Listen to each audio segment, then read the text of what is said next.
RadioX Studios in Phoenix, Arizona, it's time for Phoenix Business Radio, spotlighting the city's best businesses and the people who lead them. Hello and welcome to Phoenix Business Radio, broadcasting live from the Max 6 Entrepreneurial Center right here in Tempe, Arizona, where we help build businesses and connect you with the right people. I feel like I have just the best job in the world because every day, sometimes several times a day, I get to introduce you to some really incredible people doing incredible work in this world. And today is no different. Please help me welcome head coach at Lead Consulting Group, Jeff Eschleman.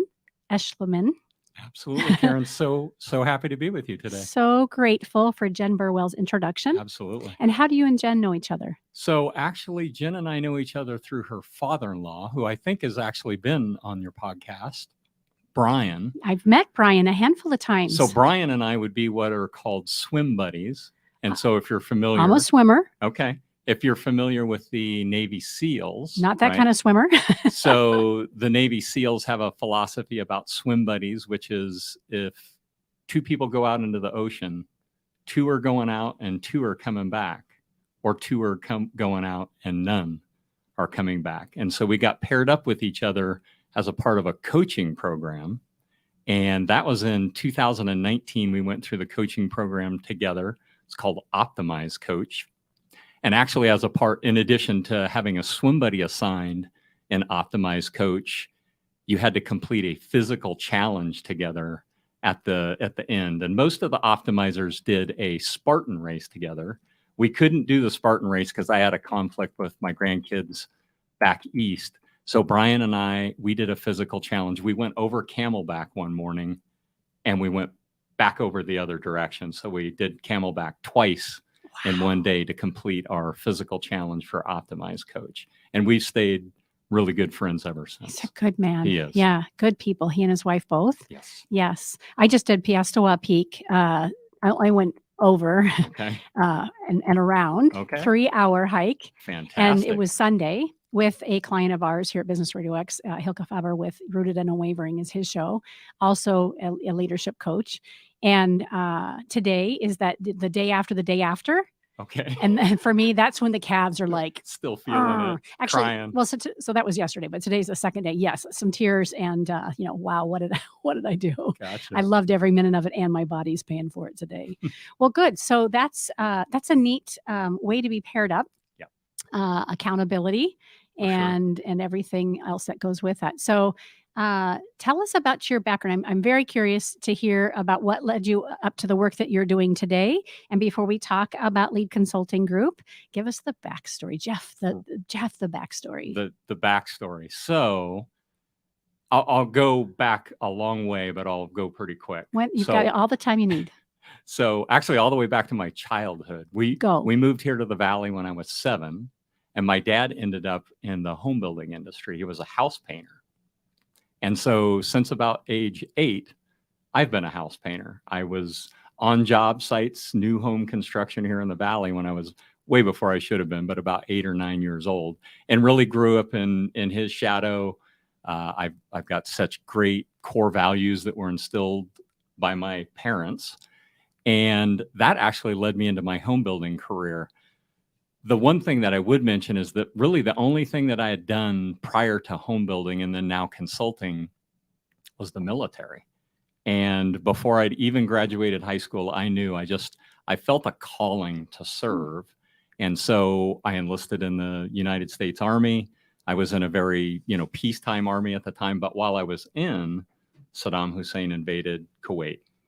And so near the end of my tour, I ended up in Saudi Arabia for Desert Shield, and then Iraq for Operation Desert Storm. And, to say that would have been a life-shaping experience would be the understatement. I was 20 years old when I was coming back from Iraq, and I knew that I'd seen and been asked to do the worst things that I'd ever have to do in my life. And so far, at age 52, that's still true today. And so I came back to the Valley. I went right back to work basically for the same painting company. I just happened to be painting homes out here in South Phoenix on a particular builder community. And they said, hey, we have this position opened up as a project manager. And that's how my home building career started. And as of October of last year, that was 30 years in the home building industry. And what's a little bit unique to my situation is it was all with the same organization.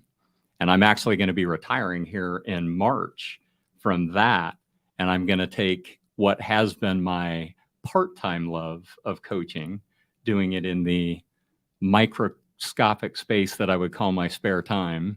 And I'm going to be doing it full-time going forward. That's where the lead consulting comes in. I'm so excited that we get to be the first to help you announce that. Absolutely. Because before we got on air, I said, surely you've done, a bunch of podcasts. You're like, yeah, no. No, first one. So thank you for the gift of being able to share that celebration and announcement with you. Absolutely. Great. And that didn't take very long. You went from childhood all the way up through, I might have left out some of the sure. some of the more colorful details. Feel free to bring them in as needed, if needed. Sure. All right. So you've been dabbling in coaching for a while. Yes. A little bit under the radar, it sounds like. And as far as, you've been doing this other full-time gig for a long time. And you already gave us a little glimpse of what it was like to be in a coaching program. I'm assuming you were a participant and not the lead coach. Correct. In this example you gave about Brian. Correct. All right. So then take us through that development, that journey. What brought you, if you could, what brought you to the idea that you would want to participate in a coaching program? And then this extension around, I can bring this to others and I can be of service too. Sure. And the way it really developed for me, Karen, is throughout that 30-year career, initially I was in the field building homes as a project manager.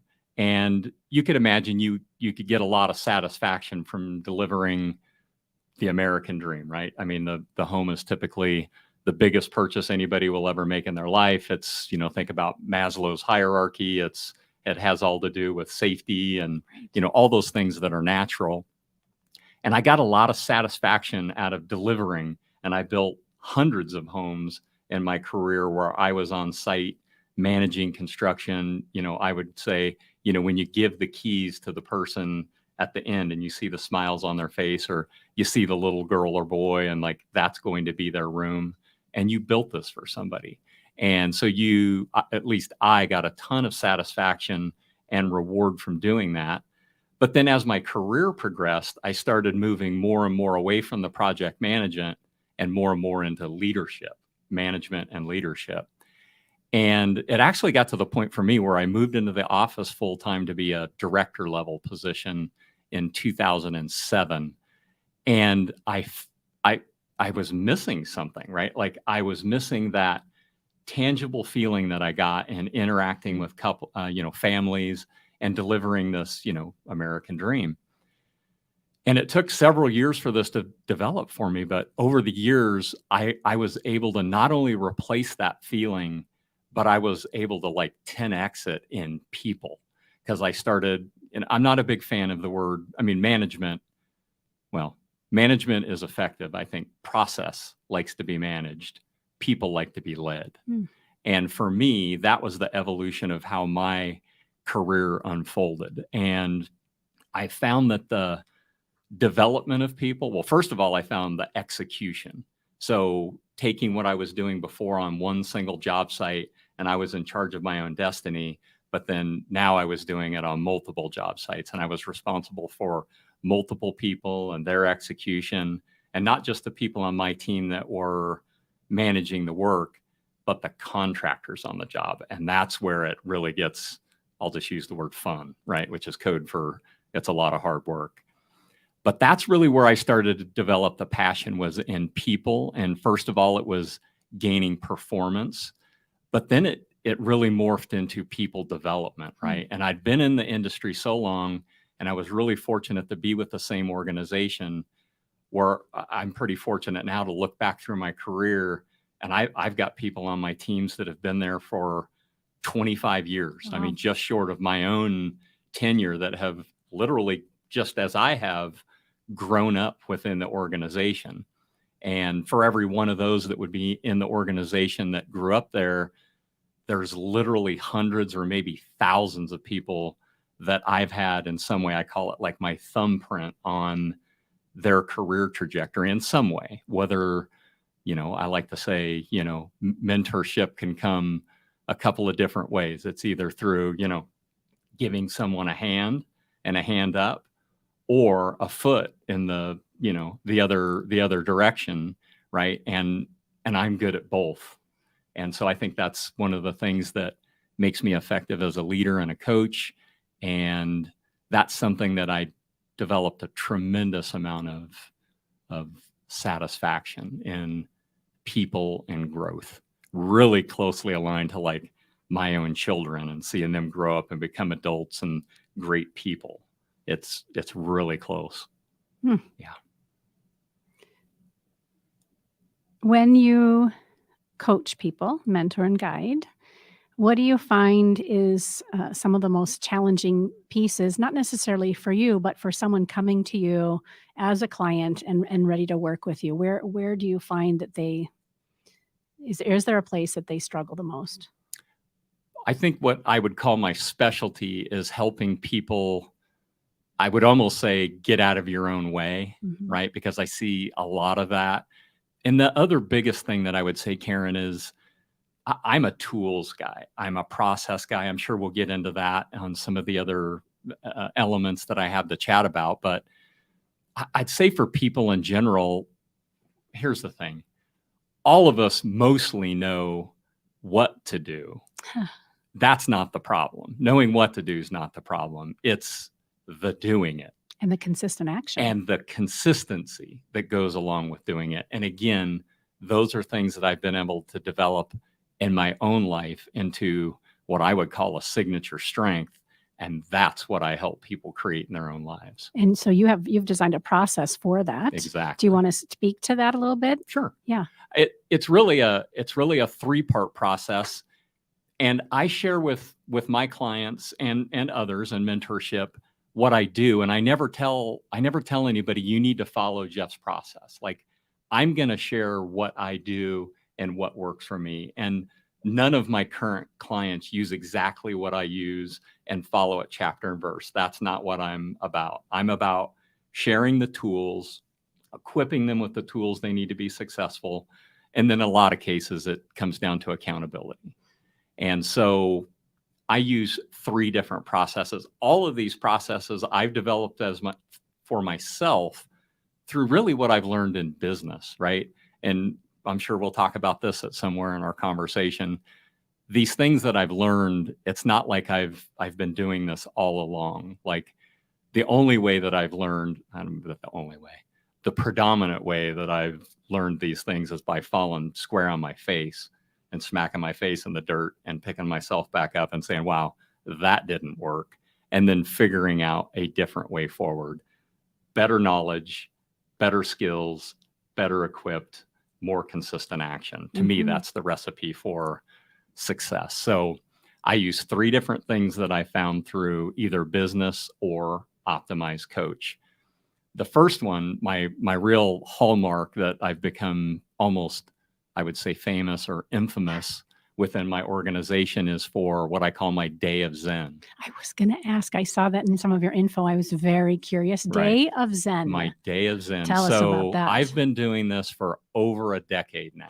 And so first of all, my tagline for my day of Zen is checking out so that you can check in. Beautiful. Right. So I'm checking out on everything that is the day-to-day. I'll backtrack for a second. I have a number of roles, what I call roles in my life. I'm a husband, I'm a father, I'm a son, I'm a grandfather, I'm a VP of operations for 60 More Days, I'm a coach, I'm a friend. I'm all of these things. And that's, again, a part of what is the struggle for people, is you have all of these roles and life seemingly comes at you in today's digital world, right? It's nonstop. So for me, what the day of Zen is about, it's about adding a sense of calm and quietness to my life. That is, and with most things in my life, Karen, it comes down to just being intentional, right? And so whether it's intentional about the time or intentional about what I'm thinking about or reflecting on, that's a key component. And I'll talk about that a little bit in the day of Zen. So essentially at the end of the day, Day of Zen is a day that I take every month. I take one at the end of every month, and I take about 2 or 3 at the end of every year. And so when I say check out, I mean check out of everything. Like I don't do anything like I have an 11-year-old left at home. So I have an 11-year-old, a wife, and the rest of my family, and 80 members that are on my team. And they're not part of the Day of Zen. And they're not a part. And not only they are not a part of it, like I'm not going to be a part Not of the day to day. I'm off the grid, and everybody knows that. I've trained them. Beautiful. Right. So I literally take an entire day, and first of all, I try, breaking the Day of Zen means I'm not going to do it at my house. I'm not going to do it at my office. I go somewhere else. It could be the library. It could be the desert. It could be, somewhere close, Sedona, something like that.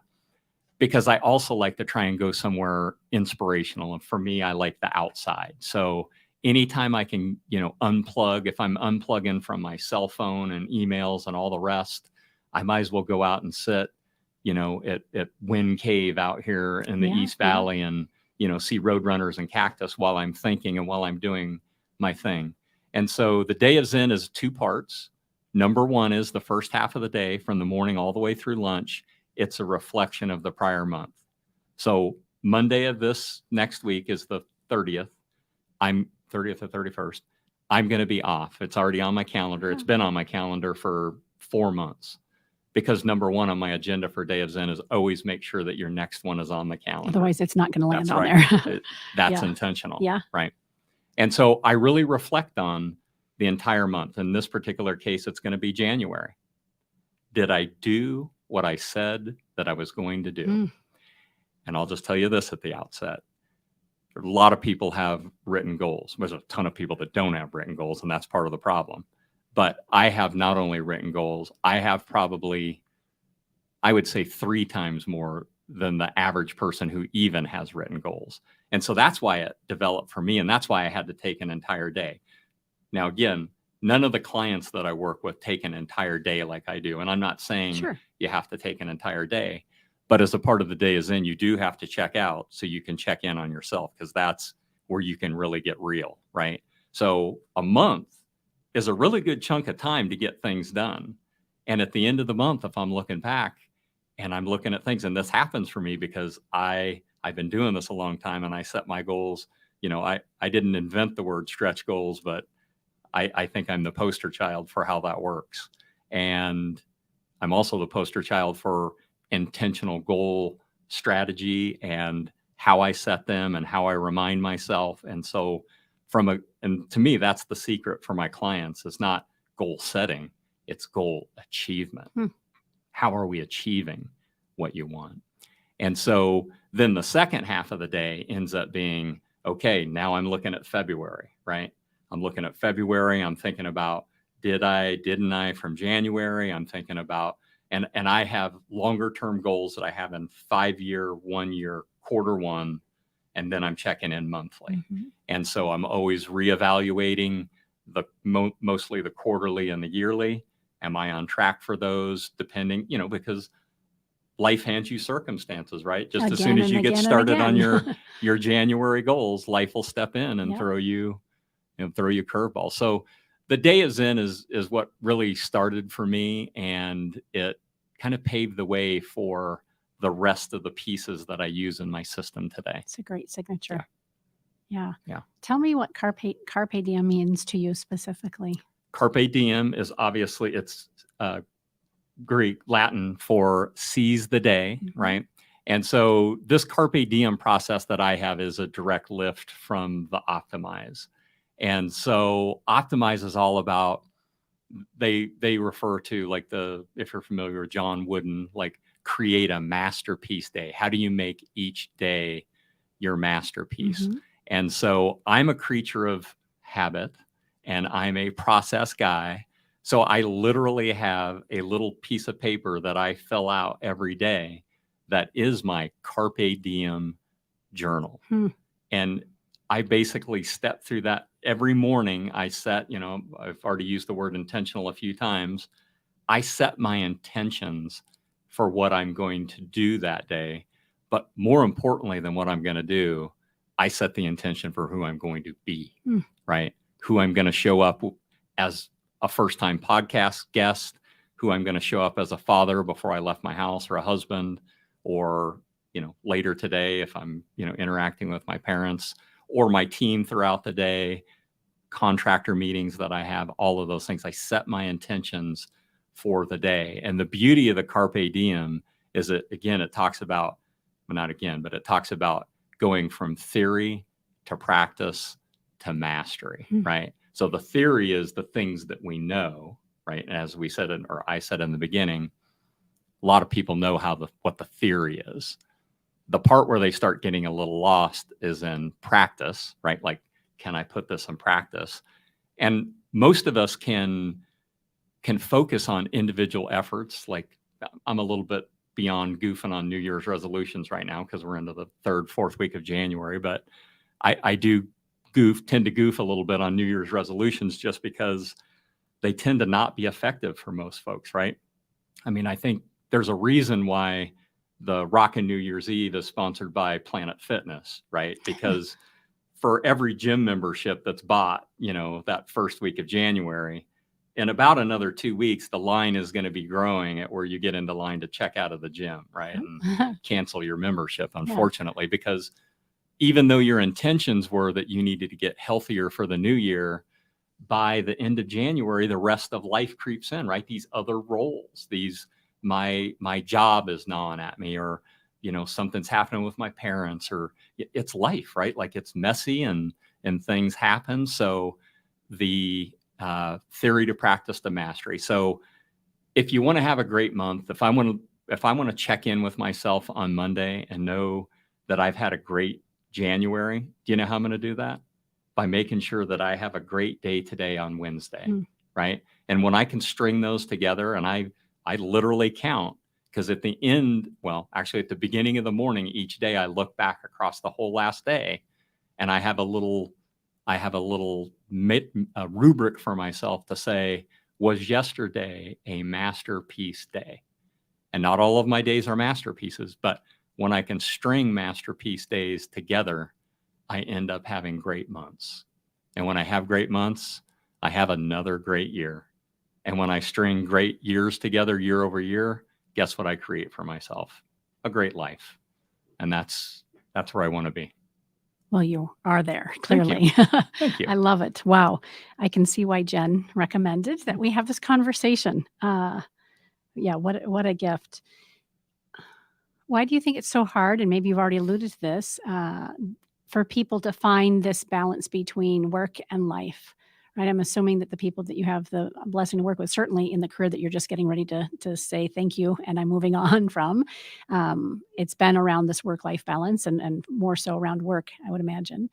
But with the clients that you're working with now and look forward to working with in the future, what would you say to somebody who struggles with that blend or that balance between work and life? Yeah. The first thing I'd start with is a tool, because I'm a tools guy. I get that. I like to give people tools. And the first tool that I would start with is one right from Phil Stutz. I don't know if you're familiar with Phil Stutz. He's a coach. He's like a Hollywood guy that coaches a lot of. He just did a documentary with, I'll forget his name right now off the top of my head. Sorry about that. Anyway, he actually wrote a book called The Tools. And one of the tools in the book is called You Will Never Be Exonerated. And what that means is, if you think you're going to wake up tomorrow and it's going to be easy, guess what? You're wrong. If you think you're going to wake up tomorrow and you're going to be able to do what you've done before and you're going to get a different result, guess what? You're not going to. So if you start with that and you know that it's not going to be easy, then what can you do? Then I start adding on other tools, right? Because here's where I think where some of the clients and the folks that I work with, what I actually help them discover is, like, your mind is like, you can game your mind. It is a supercomputer, and it is capable of far more than we allow it to do. But again, as I kind of alluded to before, a lot of times we just get in our own way, right? And as you said, maybe that was in our introduction, where, I want to go ahead and impose my own little will on the universe or whatever, or this process, and then somehow I know better, right? Well, guess what? You're going to find out, right? Like, yeah, you probably don't, right? Right. And so, again, as a part of the systems that I've used in the past, I'm able to offer my clients tools that they can use to kind of separate the weeds, right? And see, because for a lot of my clients, it's about the vision. A lot of people have a vision for what they want, but they don't know what the roadmap is to get there. And then I've encountered people in my career, and then sometimes clients, who have the vision and a little bit of the roadmap, but they'll lack a tool, because another tool that I use is day tight compartments, right? So this goes all the way back to Dale Carnegie. And if you think about like a ship or a submarine, right, they're built with these compartments so you can seal the doors on either side. So if you hit an iceberg or a torpedo, you can close the compartments up and only one part gets damaged, right? Life is like that. So if the torpedo that's coming at you is a sick child, whether that means for the day or something worse, you have to be able to, because again, if you're never going to be exonerated, right? Like even facing February, which we're going into, I can imagine something difficult's going to happen in my life. And I don't worry about the difficult things coming. What I like to equip myself and my clients with is the skills and the mindset to be able to overcome anything that comes at you. And when you have, to me, I would call that the knowing. When you have a knowing in yourself that you have the tools and the constitution to be able to handle anything that's going to come at you, I'll use another word, that gives me a lot of confidence, and knowing that I'm able to make my way forward in spite of circumstance. And be better for it is And the be other better piece that I'm for it. hearing. Yeah. Exactly. You know what I'm enjoying so much about you, and not everybody does this, is that you're giving credit where credit is due.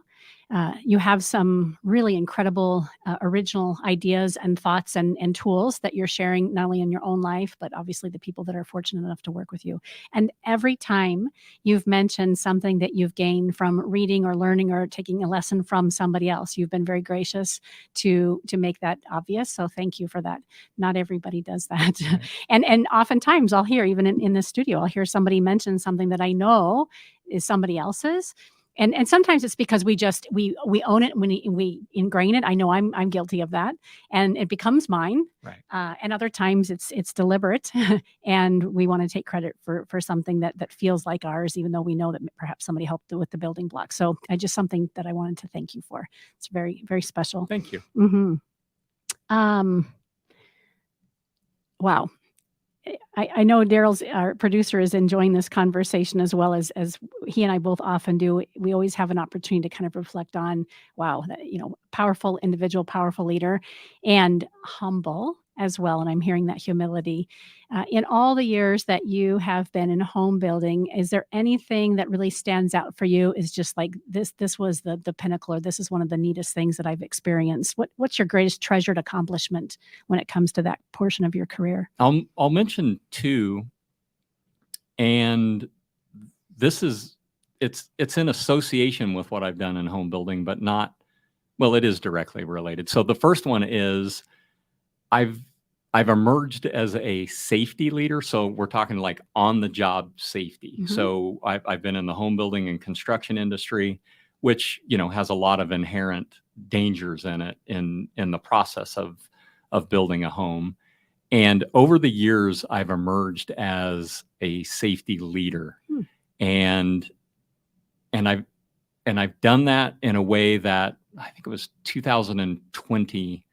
I was awarded the Safety Champion Award by the National Home Builders Association. So our local home building association, the Central Arizona Home Builders Association, nominated me and put that up to the National Home Builders Association, and then I won that distinction in 2020, which was to me the culmination of a lot of pick and shovel and hard work that gets done on a day-to-day basis. And there's one other thing in particular that probably led to that, and I've created a a best practice really that we call the Phoenix Job Conduct. And so it's a established best practice that we basically borrowed from some builders that were doing this in Southern California. I started implementing it I actually had a really similar thing that we did in our own organization, but it was just specifically branded to my company. But I knew through my conversations with my other peers around the nation and, just around Arizona, there's a lot of healthy and sometimes unhealthy competition between peers, right? And safety wasn't getting the attention that I thought it deserved.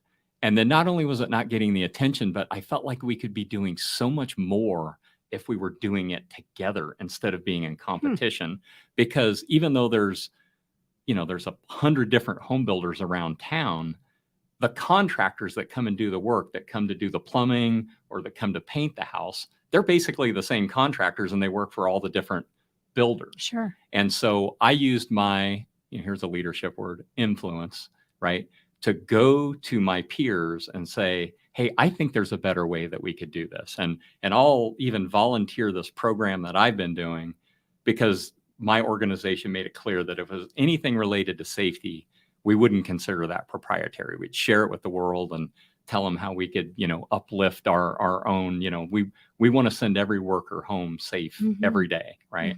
And if we think about that as our mindset and we move forward, and so I leverage my influence with the association, with my peers around town, and then with all these contractor relationships to get people to buy into this best practice, which essentially raise the bar for safety performance.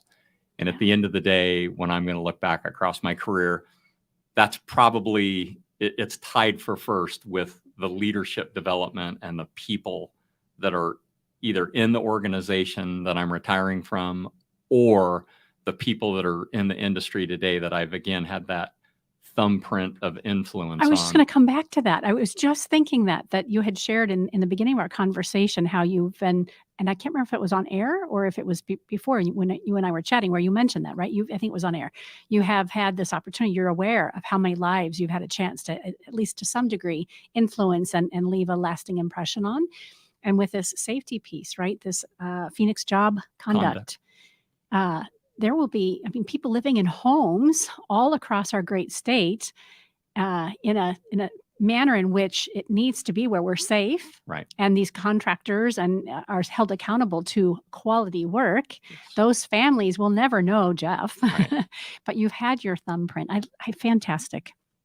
Yeah. I like to use the thumbprint with my next level leaders. Yes. Because the thumbprint to me is a very unique way to, and it's not always just the next people in the organization. It could be about a process change, or when I'm talking with a next level leader and we have something and it needs to be different, I'll say, hey, Kim, how can we address this situation where I look back 3 years from now and I can see Kim's thumbprint on what we did here. Yep. Like that's the example.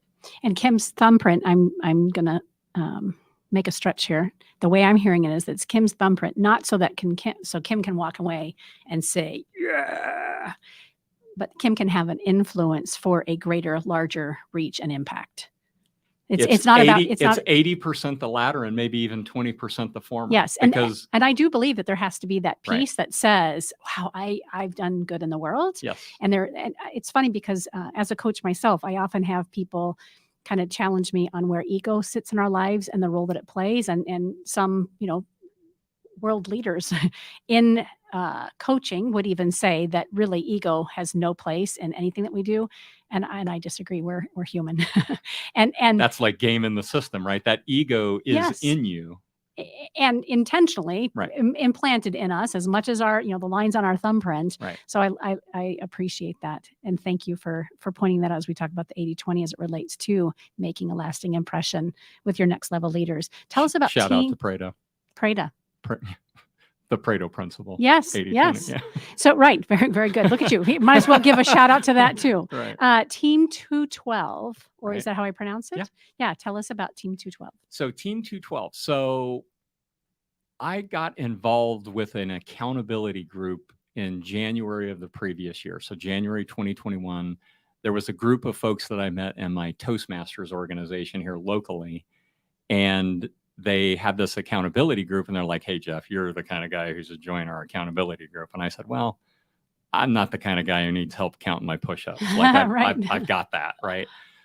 But I was sympathetic to what they were trying to do, and I felt like, again, Pareto, I could be 80% of a value to this group. I could be the old, quote unquote, older, wiser, member of the group, and yet 20% maybe I could get some value out of my ego would let me get 20%, of value out of this program. Well, lo and behold, 6 months later, if you had asked me, it was reversed, and I was getting 80% out of it, and maybe I was contributing 20. But through the middle of the year, the fellow who had started the program said, "Hey," and he was in 2 groups. He said, "Hey, I'm not going to be able to do your group anymore. Like, I got to focus on me." So he did that, and me and another member said, "Hey, let's take this thing forward." So we rebranded it, we renamed it, we came up with the Team 212. So team was in the original name and then a number.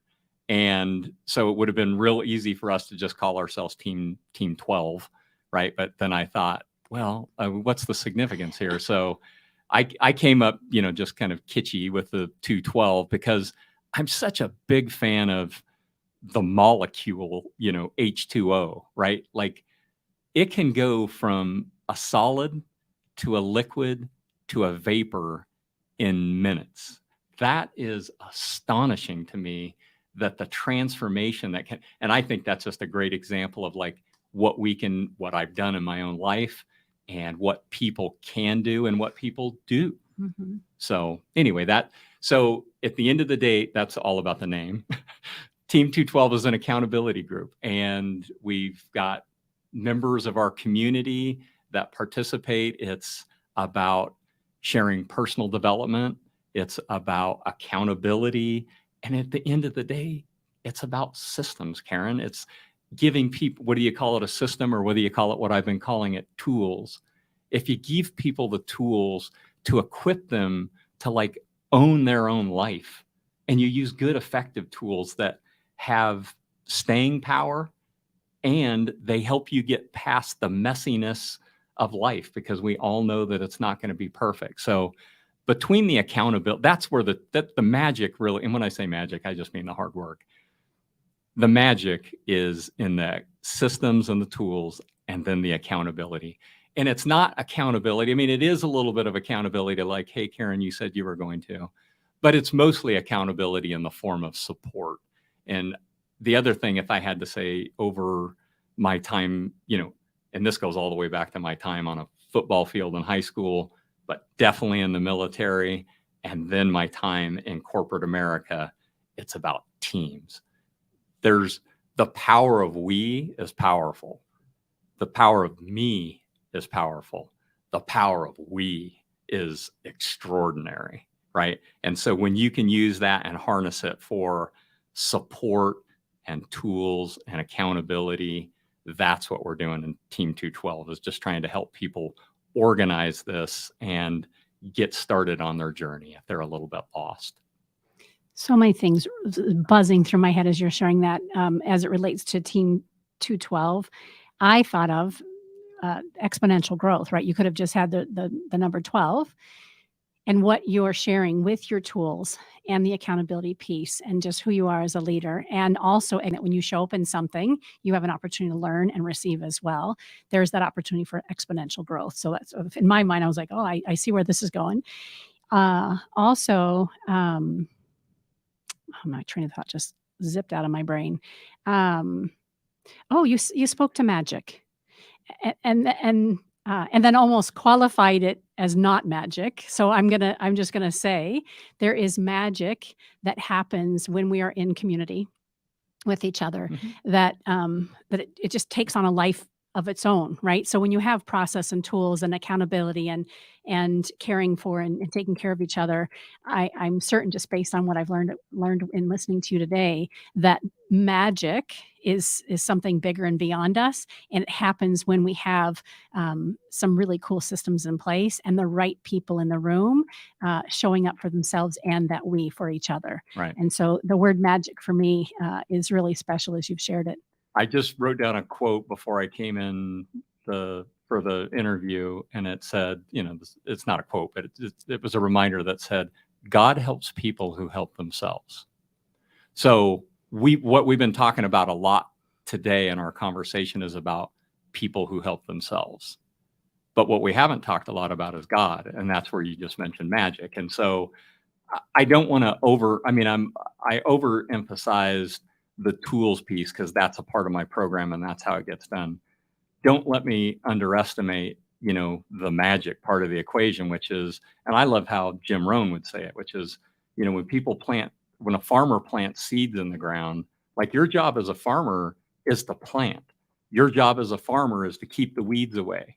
Your job as a farmer is to water, right? Your job as a farmer to keep the birds away and all these things that a farmer should do. But if you had to grow the seed, right? What would you call a farmer who digs up the seed to see if it's growing? Right? You'd call them skinny and poor, right? So if you had to put all your energy into how that seed grows, you'd be up nights. That's what Jim Rohn would say. So there is obviously things that are going on that are bigger than us. Miracles. Now, when you can put all that together and go back to my quote, God helps people who help themselves, right? So thank you for that. You bet. And this is Business Radio X. So for goodness sakes, for us to actually mention the word that starts with a capital G, there you go, is, sometimes doesn't taste. Well, call it the universe, call it whatever you want. No, I'm right there with you. And there's rarely an interview that I do that's not brought up. And so I appreciate sharing that space with you today.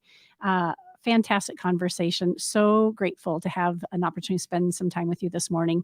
How can people stay in touch with you? And what is the first entry point to see if they're a great candidate to become one of your clients and part of your crew? Sure. I'd love to either have people hit me on LinkedIn is probably my most prevalent social platform, or you could just go directly to my web, jeffeschliman.com, which I'm sure we'll have a link in the show notes. Of course we will. Yeah, that two best ways. Very good. And spell your last name for us again. So it's Jeff, Jeff. Correct. Eschliman, Eschliman.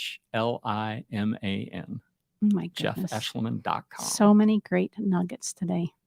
Thank you. Absolutely. Really feel blessed and privileged to have had this conversation on air today and not just at a coffee shop. And I'm absolutely delighted. Excellent. You've been listening to Phoenix Business Radio, broadcasting from the Max 6 Entrepreneurial Center right here in Tempe, Arizona. Some media lean left, some lean right, and we lean business. Until next time, I'm Karen Nowicki. Thanks for listening.